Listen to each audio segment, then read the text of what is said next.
of this young man who was an ophthalmologist, of all things, in Wuhan, who informed the Chinese officials that he and his colleagues were encountering this very unusual pneumonia. He was punished for stepping out. It was none of his business. Why would he even talk about this publicly? Within 2 weeks, China realized that they had a problem on their hands, and they informed WHO, but they said things are under control, not a big deal. We'll deal with it. And they reported they'd had 42 cases of pneumonia in the Wuhan fish and wild animal market. Within 1 week, their scientists had identified this new virus, and it was a coronavirus, which we'll talk about shortly, and they named it the SARS coronavirus 2 because it was very, very similar to a coronavirus that appeared in 2002 and 2003 and caused a pandemic, mainly in Asia, but also in Canada. It was so similar that they called it, the original SARS virus was called SARS coronavirus. This was SARS coronavirus 2. 80% of the genome was identical. Infection with this virus quickly acquired a new acronym, COVID-19, which stands for Coronavirus Infection, identified in 2019. And that term has caught and is used universally around the world. Within 3 weeks, they'd had 200 cases around Wuhan, but what was even more alarming, within 2 weeks, there was evidence of spread of this virus to South Korea, Thailand, Hong Kong, Japan, and the United States actually saw their first case. It was obviously introduced in a traveler from Wuhan. Wuhan, on January 30th, they'd informed WHO. WHO didn't want to call it a pandemic. I don't know why. They just said it was an emergency. On that day, President Trump immediately blocked all incoming travel from China. It was very vigorously criticized for that action, said you're doing something, this is not a big deal, why are you doing this, you're a racist, yada, yada. It was not a pretty scene. But it was the right thing to do. On February 7th, ironically, 6 weeks after he'd identified this new disease, Dr. Wen Liang died, of all things, of COVID-19. He developed pneumonia. You see a picture of him on a ventilator, and it progressed rapidly. Although he was young, he had very severe disease, and he died a very short time after he was hospitalized. By February, there were outbreaks in Europe, and particularly in Italy, and the US had about 90 cases through March 1st. Nobody was getting very excited. On March 11, WHO, almost 2.5 months after they'd been informed about this, they declared it a pandemic. The US had 1,272 cases, and on that day, President Trump declared a ban on travel from Europe. The NCAA canceled their basketball playoff season, cruise ships suspended activity, things started to wind down very quickly. 6 days later, Italy had 31,000 cases. By March 22, 11 days after the US had 1,200 cases, they had 34,000 cases, and New York City had 11,000 cases. And on that day, the US declared a lockdown and initiation of a nationwide mitigation effort. A week later, the US had 142,000 cases. You see, this is literally an extraordinary exponential increase in the number of cases, and had over 2,000 people who died. There were nearly 1 million cases worldwide. And there were large ongoing outbreaks in Seattle, New York City, New Orleans, Milwaukee, Chicago, and Florida. Their healthcare systems were rapidly becoming overwhelmed. Their ICUs were full to capacity, and they were running short of ventilators. Wuhan had a big outbreak of 80,000 cases, and they had so many people dying. You're looking at this next figure is a satellite photo looking that detects release of sulfur dioxide gas, which is released by burning organic matter, is probably from crematorium. They were cremating thousands and thousands of victims of the outbreak. As rapidly as the outbreak occurred in Wuhan, China, they initiated a lockdown within 3 weeks of realizing they had a problem. And it was a very stringent lockdown. Absolutely nobody went in or out of Wuhan. And a lot of foreign visitors were caught in that lockdown. They were trapped in Wuhan for many weeks. Their lockdown and their mitigation efforts were very effective, and the outbreak was controlled within 1 month. From having thousands of cases a day, they were down to less than 25 cases a day. It was an extraordinarily rapid control that nobody else has achieved in the world. That was just the beginning for the rest of the world. As you can see, this little blip on the left is China's outbreak of 80,000 cases. Within a month, by April 1, the rest of the world was having hundreds of thousands of cases every day, new cases, and was starting to have millions of cases in total. If we look at data through yesterday, there have been 5 million cases reported and confirmed worldwide, and nearly 400,000 people have died. In the US, we've had close to 1.75 million cases, and today I'm sure we're well beyond 100,000 deaths. It's about 6% of the people who have been reported at this stage have died. New York City has had a horrible, horrible outbreak. They've had almost 360,000 cases. Half of them have been in individuals under 50, which is unusual. They've had almost 30,000 deaths. Most of their deaths have been in individuals over 65 years of age. Now, why has New York City had such an extraordinary problem? They've had an outbreak that's been unparalleled anywhere in the world except for Lombardy, Italy, where they had a similar huge outbreak. They were having so many cases, their hospitals are so overwhelmed. This is the Jacobs Javits Center in downtown Manhattan that they basically converted into a hospital for thousands of people. Here's a tent hospital being put up in Central Square. We're talking about a really huge outbreak. Why? It's very clear that by the time New York City, they were one of the last cities to lock down. They wanted to wait till school was out for the needs of parents. By the time they locked down, the virus had penetrated very deeply throughout the population of New York City. And if you look at that figure on the lower left here, and you look at the number of cases they've had in New York City compared to California, it's unbelievably different.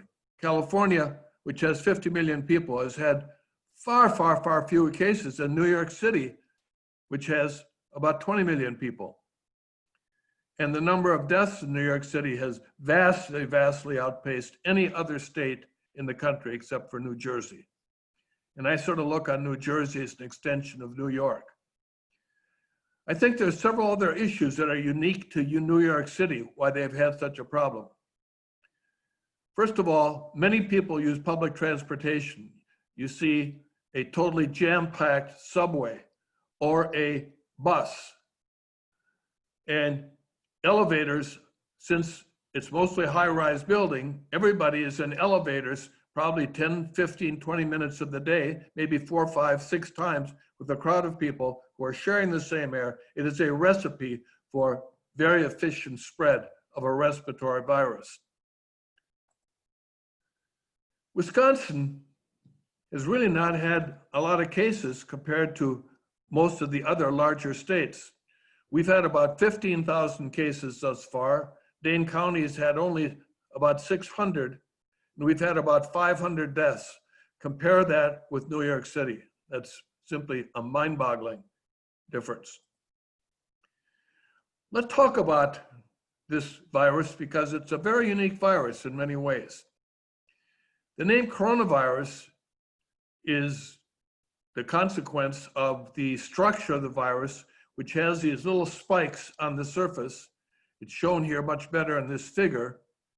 And a virus is nothing but a piece of DNA or RNA, which is packaged in a coat, and it has receptors on the surface that allow it to attach to a cell that it wants to parasitize.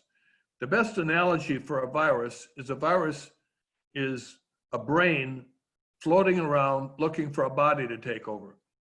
And when a virus is able to enter a cell, it turns off all of the machinery of the cell, it turns off the DNA of the cell, and co-opts all of the molecular metabolic machinery of the cell to doing nothing except make more virus. And a single virus that invades a cell might make many hundreds of copies of itself in a cell before it breaks out of the cell, and the cell is usually dies in the process. Coronaviruses have been well known for almost 75 years. They're not DNA viruses, they're RNA viruses. And RNA viruses tend to be much more challenging and virulent. Other RNA viruses we deal with are HIV, hepatitis C, influenza, Ebola. DNA viruses are things like herpes virus or chickenpox virus. This is a large virus as far as viruses are concerned, but what's most unique about it, there's pretty good evidence that it only emerged as the distinct virus 10,000 years ago. I mean, it is truly a baby in viral terms. Most viruses and bacteria and fungi have been around for hundreds of thousands or millions of years. And this virus appears to have emerged in relatively recent history. Most coronaviruses, and there's a lot of different coronaviruses in nature, most of them infect animals, and in animals they cause pneumonia or gastrointestinal disease, diarrhea. And they're a big deal for people who raise food animals, such as poultry, pigs, or cattle, because an outbreak can destroy your entire herd of cattle or pigs. And there's been a great effort over the last 30 years to develop vaccines against animal coronaviruses. And it's not been a very successful effort, and we'll talk about that shortly. Human coronaviruses have been well known for about the last 30 or 40 years, and there are 4 strains that circulate around the world. They mainly cause colds. Only rarely do they cause a mild pneumonia. They're really not major players in human illness for all intents and purposes, other than colds. Now, why should we be surprised by this new novel coronavirus outbreak? We've been warned. This is the 3rd new coronavirus pandemic of the 20th century. The first 2 were the SARS virus, which we've already mentioned, and the Middle East respiratory syndrome coronavirus. Let me tell you a few things about these 2 viruses because they're quite interesting and they're relevant to understanding the COVID-19 virus. All of these viruses are beta coronaviruses, and what you see here is the enormous number of coronaviruses in nature. But you see here that the new human coronavirus, the SARS coronavirus, the MERS coronavirus are very closely related. They share 50 to 80% of the same genome. So they're more than cousins, they're brothers and sisters, literally speaking. The SARS coronavirus appeared in late 2002 and involved disease in about 30 countries around the world, most of them in Asia, but Canada had 400 cases in Toronto, which they spent $1 billion to control. They literally shut the city down for about 4 to 5 months. All the hospitals were closed. It was a formidable challenge to control that outbreak. That outbreak ultimately had about 8,000 to 9,000 victims, of whom nearly 11% of them died. This was a virulent virus. The MERS coronavirus, the Middle East Respiratory Syndrome virus, appeared in China initially, but it spread through the Middle East mainly, and it's caused smoldering disease. It's not highly contagious ever since it first appeared in 2012. It's a much more virulent virus. It kills about 35% of the people who get infected. Fortunately, it's not highly contagious. And there've only been about 2,500 cases to date. COVID has vastly, vastly exceeded these two viruses in terms of its capacity to spread. We're now up to 5 million cases, and we've got a long ways to go yet. Now, all three of these viruses have some unique biologic features. They almost certainly have originated from bat coronaviruses. And the bat coronavirus gained access to an intermediate mammalian host. In the case of SARS, it was a civet cat that's endemic in China and Southeast Asia. In the Middle East, it's the camel. And in case of the COVID-19 virus, it's a pangolin, which is a mammal, and it's been thought maybe it's a snake, but it's probably not a snake. And humans are sort of accidental hosts of these viruses. But since we're not one of these animals, we have not dealt with these viruses very well at all, because we have no evolutionary history of contact with these viruses. So they are new players in terms of human pathogens. What you're looking at is a picture of the wild animal market, and enormous numbers of wild animals of diverse types, including civets, pangolins, are sold in that market. And it's been hypothesized, unproven, but hypothesized, that these viruses made the jump from this intermediate animal host to humans and caused pandemic disease. This is the electron micrograph of infected lung, and each of these little blues is a virus. And you see there's a huge amount of virus throughout the lung tissues. This right lower quadrant picture is a fluorescent picture. All the green are little virions attached to cells in the lung. And one has huge numbers of virus once infection is established. We have a remarkably deep and sophisticated understanding of everything that happens at the subcellular level with this virus. We understand how it attaches to the angiotensin converting enzyme receptor on the surface. It comes into the cell, co-opts the machine, the cell starts making new virus. It totally makes nothing but new viral RNA, packages it with a protein coat, puts the receptors on it, and the new virus breaks out. And the detail that this is understood is quite remarkable, but it's a tribute to modern day molecular science. Now, why does this virus make you sick? Why does it kill people? The first thing that we've learned very quickly and painfully is that this virus triggers an almost unique local and systemic inflammation. Far, far worse than influenza. It's really more like Ebola in that regard. Most viruses don't trigger very much inflammation at all. This is a whole different ballgame. The magnitude of the inflammation here is worse than having bacterial septic shock in many ways. It's also prothrombotic. It triggers local and diffuse microscopic intravascular clotting. And up to 50% of victims of this who are sick and hospitalized will have deep vein clots in their legs. They'll have heart attacks due to clots. They'll have strokes due to clots or even pulmonary emboli. It is so prothrombotic that we anticoagulate patients who are admitted to the hospital who are sick with symptomatic COVID-19, unless there's a contraindication. It causes an almost ubiquitous and characteristic inflammation of the lungs, and it can be very, very severe. Most people who die of this virus die due to refractory hypoxemic respiratory failure. Their lungs become so filled with fluid. This cartoon shows a schematic of the alveoli of the lung.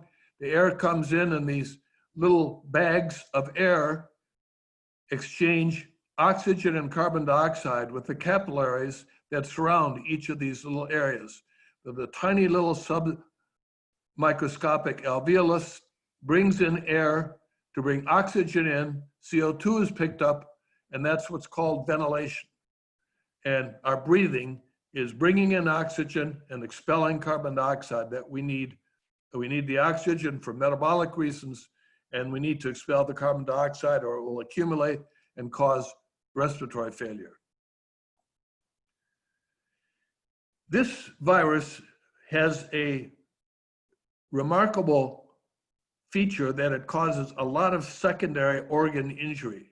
It doesn't just damage the lungs. And in terms of one thing about the lungs, we don't know yet whether the lung damage is reversible or not. Most pneumonia that people are sick and need to be on a ventilator to survive the damage is reversible. We don't have irreversible scarring or change. That's not so clear for COVID-19. People who've had severe pneumonia and been on a ventilator but survived have very abnormal lung function months after they've gotten out. And we don't know yet whether that will return to normal. This virus tends to have a much higher risk of secondary kidney injury, heart failure, diarrhea, and gastrointestinal inflammation, and it even can cause encephalitis of the brain. It is a virulent, formidable pathogen. Mortality with this infection is very heavily influenced by two things: your age and your comorbidities. We rarely see children dying. The risk is very, very low. And we don't start to see a significant case fatality until we get into the 50s, and then it rises sharply. By the time you're 80, if you get it at age 80, you have a 15 to 25% likelihood you will not survive. If you have to go on a ventilator and you're over 70 or 75, the likelihood that you'll survive is probably less than 25%. In terms of comorbidity, you can be young, but if you have heart disease or diabetes or high blood pressure or chronic obstructive lung disease or cancer, you have a much higher likelihood of not surviving COVID-19. When this first appeared, there were many people who said, why are we getting all bent out of shape about this virus? This is just another flu virus. This is not another flu virus. The mortality of COVID-19 is about 25 times higher than influenza. This is a far more virulent pathogen, respiratory pathogen, than influenza. It is really very similar in terms of its mortality to the 1918 strain, which is why I look on the COVID-19 pandemic as being a reprise of the 1918 great influenza epidemic that killed 50 million people around the world and 500,000 in the US when the population of the country was only 100 million people. How is this virus spread? How do we pick up the virus? Most of us acquire the virus by inhaling tiny micro droplets that have virus in it that have been breathed out or coughed out by somebody who has established infection. Most infections appear to be acquired from asymptomatic carriers. I don't like the term carrier because carrier says, well, I'm really not infected, I'm not exposed. A far better term is subclinical or asymptomatic infection. And about half of the individuals who become infected by this virus will have no symptoms or very minimal symptoms. And they can transmit the disease almost as efficiently as somebody who's very sick and coughing a lot. This virus can be transmitted over much longer distance than the flu virus. CDC and WHO have taken a hard stance until very recently that this was not transmitted long distances. It was only droplet nuclei transmission that's less than 6 feet away. That's where spatial distancing is, the 6 feet comes from. The droplets drop to the ground within 6 feet. Well, tiny droplets can go 50, 75, or 100 feet. Let me show you something pretty sobering. I'm going to show you 4 outbreaks that I think prove beyond a shadow of a doubt that this could be transmitted very long distances, which has big implications in infection control. Kirkland, Washington had this nursing home, ironically called Life Care. And a woman was admitted with COVID-19 that was not recognized right away. Within 10 days, 90% of all the residents became infected. 34 of them died. They're almost all elderly and very frail. 50 healthcare workers became infected. 16 visitors became infected. And for the life of me, I've read that the government is going to fine them $600,000. There was no way in the world for them to be able to, no nursing home in the world could have prevented this outbreak with the way it occurred. I think it's patently inappropriate that they're doing this. They were victims, no more than all of these patients were. This occurred so fast, the only explanation was distant airborne spread. This is a large nursing home, and there was disease throughout that nursing home. This is not droplet nuclei. People were not crowding together. Most of them were barely ambulatory. This was airborne spread. This is the Diamond Princess, a large cruise ship that was cruising off the coast of Japan, and they had 3,500 passengers, and they had somebody got sick with pneumonia. They took them off the ship, quickly determined it was COVID-19. And so they let them take off several other people who were sick, but then they would not let them take anybody else off. And so the ship was forced to cruise off the coast of Japan for the next 3 weeks. The ship immediately realized we have an outbreak on our hands. So what they did was to put everybody in cabin quarantine. You can't leave your cabin. We'll leave food for you outdoors. So in their cabin for 2 weeks, yet 300 more people over 2 weeks got sick. And the only explanation was airborne spread through the air handling system, which is very scary when you think about that capacity. What you're looking at is a picture of a very well-known church choir in Washington State. And this church choir had a practice, and 61 of the members came to this practice. They were very careful. They did hand hygiene. They didn't touch or handle each other. They knew there was a pandemic going on. They tried to separate out as best they could. And they were there 2.5 hours. Nobody touched each other. They didn't schmooze. And over the next 10 days, 88% of them became infected with COVID-19. That is big time airborne spread. The last example is an Arkansas church where 92 people attending a service where 2 of the members had early symptomatic COVID-19 and were in attendance. 35 of the members who were there for an hour with those individuals never touched them or even got close to them. 35 got infected and 2 of them died. In addition, 26 more people in the community got secondarily infected. So I hope this illustrates the extraordinary contagiousness of COVID-19 and the challenge we have to contain continuing spread of this outbreak globally. First of all, the Chinese, in their numerous publications with their large epidemic in January and February, with 80,000 cases, and this has been affirmed in the outbreaks that have occurred in many countries of the world since, is that about 25 to 50% of the people are completely asymptomatic. Or if they have symptoms, they're very minimal. They're like a cold. About 15 to 20% are clearly symptomatic. They mainly have cough, fever, and about 10 to 15% have to be hospitalized, and about 5% are critically ill and will end up in an ICU, possibly even on a ventilator. The most common symptom is fever, followed by dry cough and profound fatigue. About a third of the time, people are coughing up some phlegm. And about 20% of the people are short of breath right from the beginning in the get-go. The rest of the symptoms are indiscernible from flu. And our biggest challenge has been separating out who's got COVID-19 as opposed to late influenza. And many patients end up having both. So how do we diagnose COVID-19?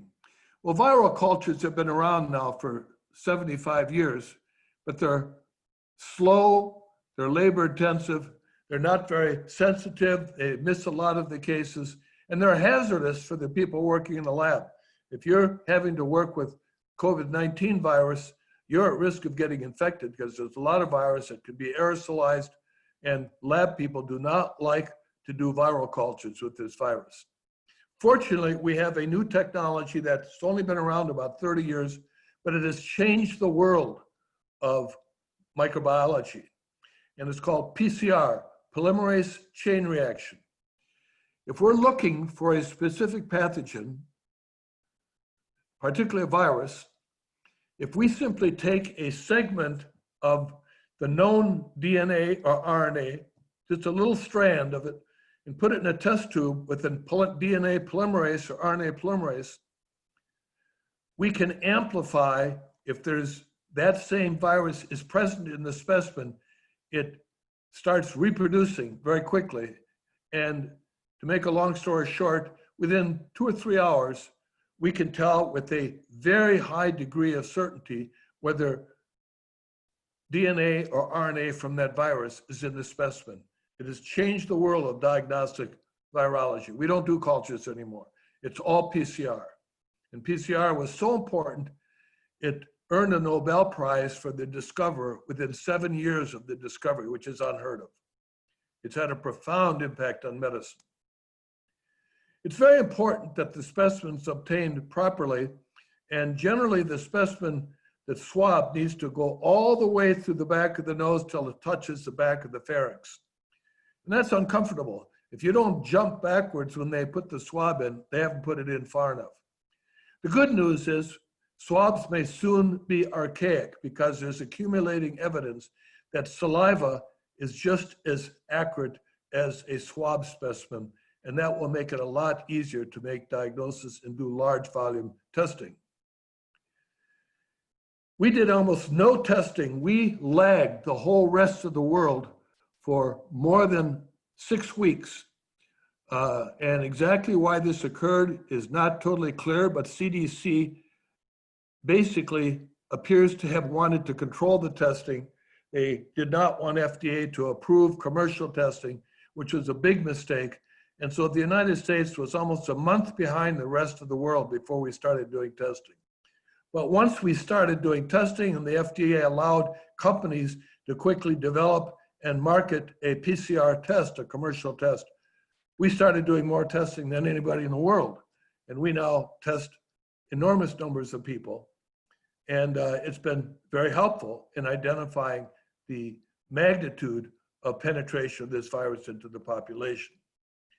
There's an antibody test that you've heard about that can detect the footprints of the virus in somebody who's been infected. But the commercial antibody assays have not yet been proven to be accurate enough that we can rely on them. I think they will get good enough, but right now they're still uncertain. The Chinese showed that if you have to be hospitalized with suspected coronavirus, the CT scan of the chest was actually more likely to give a diagnosis at the beginning than a PCR test. PCR would be negative 5, 10, 15% of the time. Almost all people who were sick enough to be hospitalized had an abnormal CT scan. And what you see here are these cloudy areas right under the surface of the lung. Here's the heart, and here's the lungs. This is a sort of a slice literally right across the middle of the chest. And you can see these cloudy areas are early pneumonia in this area. Here's dense pneumonia, subpleural pneumonia. This is very characteristic for COVID-19. So how do we manage COVID-19? Well, if they're not very sick, we don't want them in the hospital. We send them home and stay home. We stay in very close contact. We have them get an oximeter, measure their blood oxygen levels.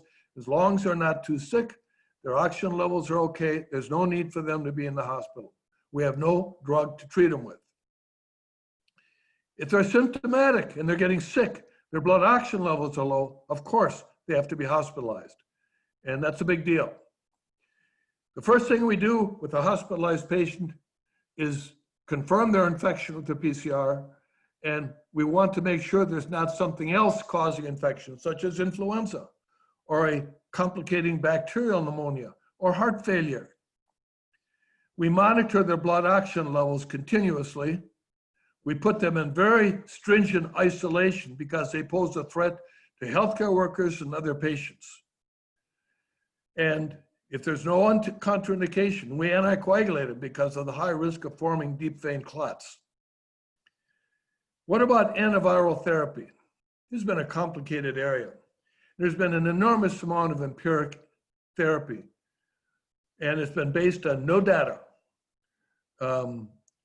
We have some laboratory studies that suggest maybe this will inhibit the virus in the test tube, but we have no clinical studies to indicate any of these drugs' use. And that was the status for the first 3 months. There's a long list of drugs that in the test tube look like they have activity against SARS coronavirus 2. But in the last 3 months, we started to see the results of clinical trials, and only one drug has been shown to probably be effective. Why do I say probably? There have been 2 large randomized double-blind trials of these drugs. The first from China was a very well-run trial, wasn't as large, 230 patients. There was no difference in time to improvement, no difference in mortality. Totally negative study. This would not convince you RAMDSIVIR is effective. But a US NIH-sponsored trial, a multi-center trial, showed a 4-day earlier improvement. And although there was a trend suggesting reduced mortality, it was not statistically significant. So we don't know with absolute certainty yet if RAMDSIVIR is effective. We're going on the presumption it probably is, but there's other studies out there that we're anxious to see the results of to confirm that it is or is not effective. Convalescent plasma is harvesting serum or plasma from somebody who's survived COVID-19. It's got a high antibody level. And we can then, there's no virus around, but there's plenty of antibody, and we can inject that intravenously into a person who's acutely ill with COVID-19. And uncontrolled studies suggest it may be beneficial. But again, we do not have good randomized trials that prove that it is indeed effective. Our biggest challenge is protecting healthcare workers. The SARS pandemic of 2003 had an extraordinarily high rate of infection of healthcare workers. As many as 10 to 15% of the nurses and doctors caring with the SARS patients in the early weeks became infected. Many of them died. And with COVID-19, we've had over 30,000 healthcare workers around the world, including almost 9,000 in the United States who have become sick with COVID-19. Why is that? Well, first of all, many of these have acquired from dealing with a patient you didn't recognize had infection. How do we deal with that? Nobody is admitted to a hospital without being tested. We don't want anybody to be working with a patient without precautions that they has silent, undetected infection. Shortages of protective apparel, especially masks. Understaffing and exhaustion. Good studies have shown when your ICU is full, when people are working very long shifts, they get careless and they get infected. In Italy, they were so short of healthcare workers, they put out a call to retired physicians, please come in and help us. And they appeared in droves. They were elderly, they were frail, and many of them got infected, and a very high proportion of them died. The average age of death in Italy with COVID-19, with the huge pandemic they had in Lombardy province, was 80. So although they came for the right reasons, good-heartedly, they paid the ultimate price.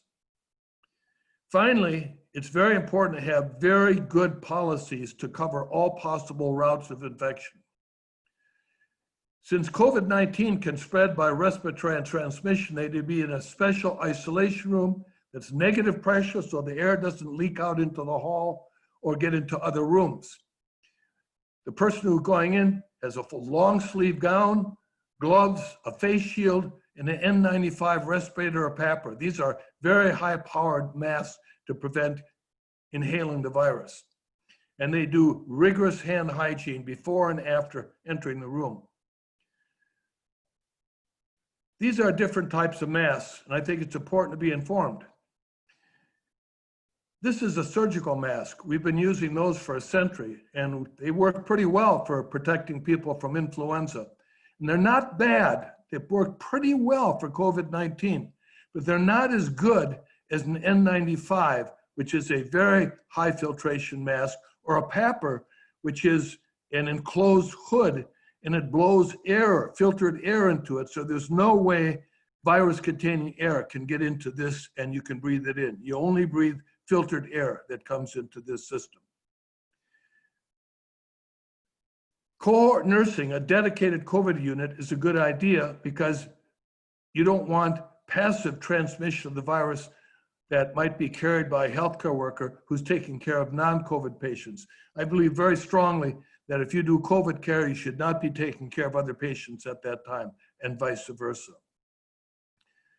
In many hospitals, they have very extensive gowning and apparel to protect healthcare workers. How do we prevent COVID-19? Well, this brings us to a vaccine. We desperately need a vaccine. There are many platforms for a vaccine. The oldest is to take a virus and kill the virus and inject dead virus. And that's given us things like measles vaccine is a killed virus vaccine. We can take a vaccine and attenuate it. We don't kill it, but we take away the capacity to cause invasive disease. And we now have a chickenpox vaccine that's an attenuated vaccine. This is a very good vaccine. The measles, mumps vaccines are now attenuated. They're live virus vaccines, and they give lifelong protection. The vaccines that they've been developing recently are taking the DNA or RNA from the virus you want to take a piece of it and put it into a benign virus that infects a person, or just simply inject it and it'll be absorbed into the cells, and the cell will start making the protein structures, particularly the spike protein of the COVID-19 virus. There is enormous interest now in getting a COVID-19 vaccine. Almost 80 companies or academic institutions have committed to develop a vaccine. And there are 3 vaccines that really have a running start. They're ready in trials right now. And if things go very, very well, we could have information that they work or don't work within 6 to 9 months. That's unprecedented. Most vaccines take 5 to 10 years to develop. Here, we're hoping to have a vaccine within a year. That's the goal, maybe earlier. But it's not going to be easy. There have been multiple coronavirus vaccines developed for animals, and most of them have been ineffective. So the earliest we might have a vaccine is probably 12 months. So in the meantime, we're going to have to rely on standard infection control and epidemiologic methods. And you've heard the term, we want to smooth the curve. We want to, here's the curve of the outbreak. If we don't do anything special, We're going to have the whole population susceptible. We're going to have a huge number of cases. We're going to exceed the capacity of the healthcare system. And these individuals are going to get suboptimal care because you just can't take care of that many people when you don't have enough hospital beds, enough ICU beds, not enough ventilators. If you can somehow prevent spread by simple means, you can greatly reduce the number of cases that your healthcare system can handle. So what are we doing? And in mid-March, when it was clear that things were getting out of control very rapidly, we had a shutdown of the economy. People were expected to stay at home and only go out to see their healthcare providers or to occasionally get groceries. It'd be better to get them delivered. Social distancing, never wanted to get closer than 6 feet to people, no large groups, working from home, doing school from home. Why does that work? Well, we know with COVID virus, if I have infection, I'm going to probably infect about 3 people that have contact with me in the first 5 days. And of those 3 people, they're going to infect another 3 people. If I stay home most of the time and I greatly reduce the number of people I infect by staying home and having no contact with people, we'll find that if there'll be very few people at the end of 30 days that have been a consequence of my infection. If I'm a little sloppy about it and I don't do so well, and I only do it about 50% of the time, we're going to have 15 people infected in a month. And if I ignore it and I'm infected, I could be responsible for 400 people with infection in 1 month. This is why complying with mitigation is so very, very important. We also now finally strongly recommend masking in public. I thought it was crazy that WHO and CDC was strongly encouraging people not to mask. They're trying to say it doesn't work. They're trying to say you'll infect yourself by touching your face. And Americans are looking at their TV every night and they're seeing hundreds of healthcare workers with masks and all this stuff on. They're seeing headlines, the dire consequences of mask shortages. That's pretty disingenuous. About a month to 6 weeks ago, they decided to approve masking and encourage masking, but not medical masks, cloth masks. You could make it yourself. These masks do not have great filtration capacity, but they do probably provide some protection by reducing the amount of virus you will emit if you have infection. They probably don't provide any protection of you breathing in virus from a person. Masking has been done in Asia for 20 years. During the flu season, everybody masks. These are surgical masks. These are not cloth masks.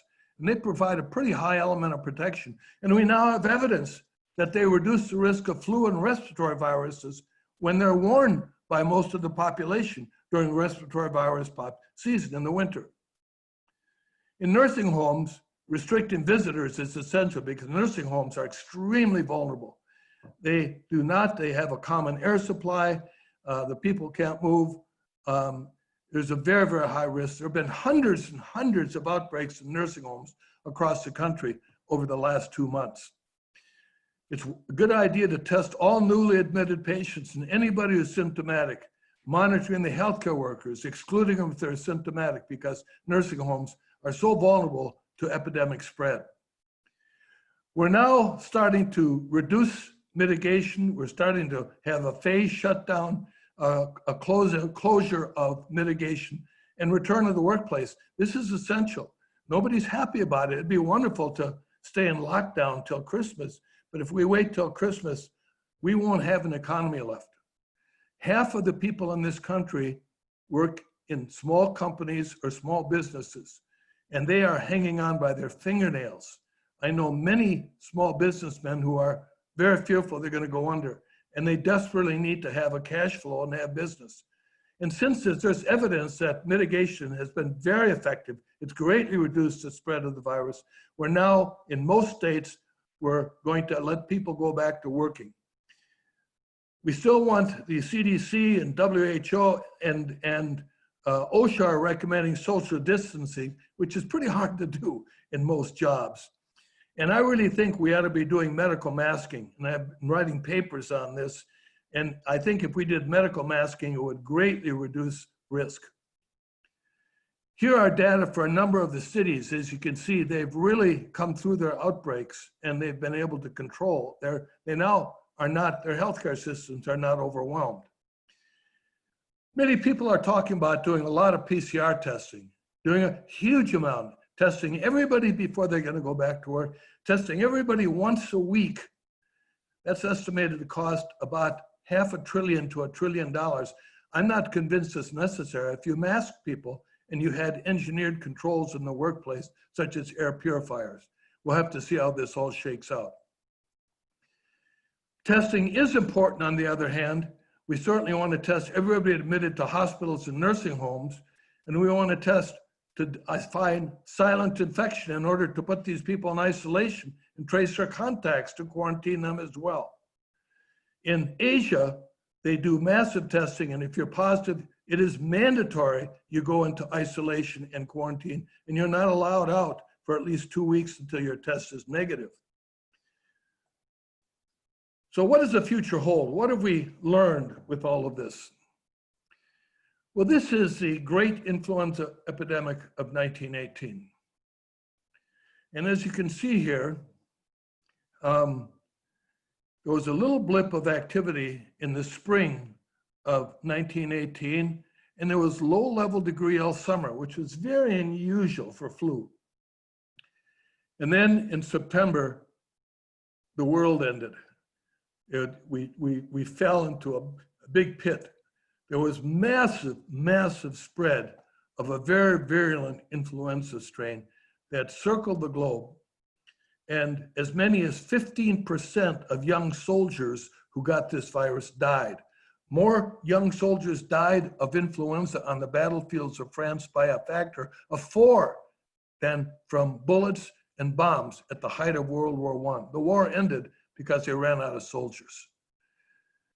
And by November, they were talking about this is the end of civilization. They weren't controlling it, and it looked terrible. And they started to implement some mitigation measures. And then the virus, within 2 weeks, it disappeared. And by Christmas, there was almost no influenza anymore. There was a little blip that spring. Nobody could have predicted this. And I want you to remember this. Now here's SARS. Everybody was scared that SARS was going to circle the globe, was going to be the first, that would have been COVID-3. SARS caused a lot of disease in these Asian countries. And then they worked hard to control it with all the things we talked about. And the last case of SARS was seen in June of 2003. It's never come back. Yet, nobody has immunity to SARS.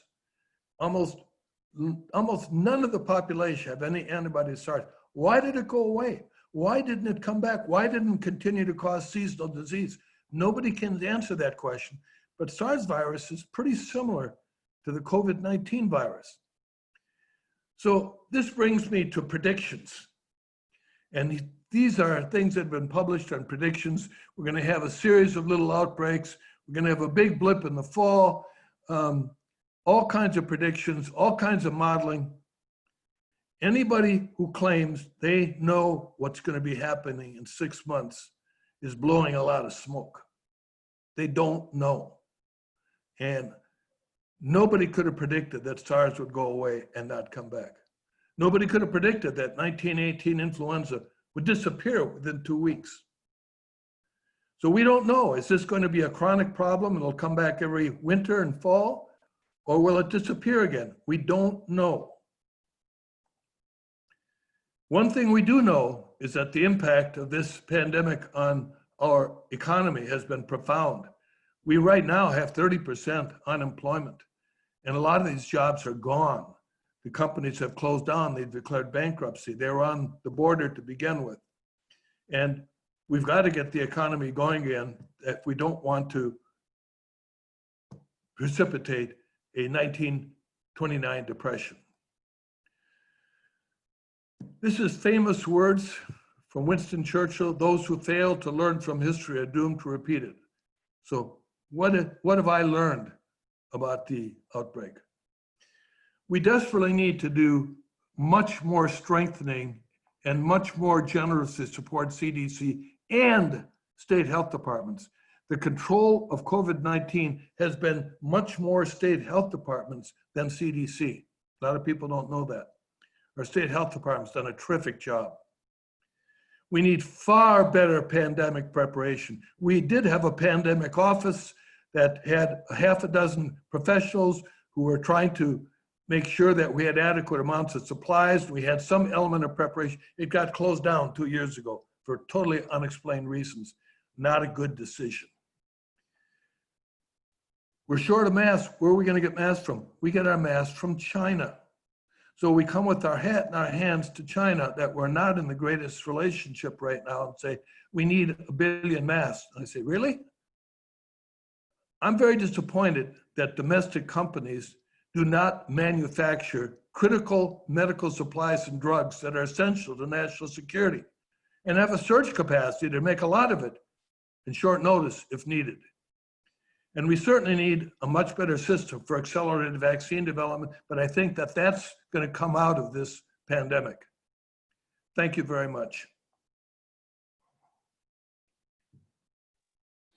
Thank you, Dennis. We really appreciate your sharing all of this information. It's really very helpful, and we appreciate all of your work too that you've been doing right here at the UW Hospital in the COVID-19 unit. And I know you indicated you would be open for questions, and if that's the case, we can entertain some questions now for a few more minutes as people would like. Feel free to create a chat comment and I can repeat those questions for everyone, or if you want to, especially if you're on the phone, you can chime in with a question if you unmute yourself. So thanks everyone, and I think we will start with our questions now.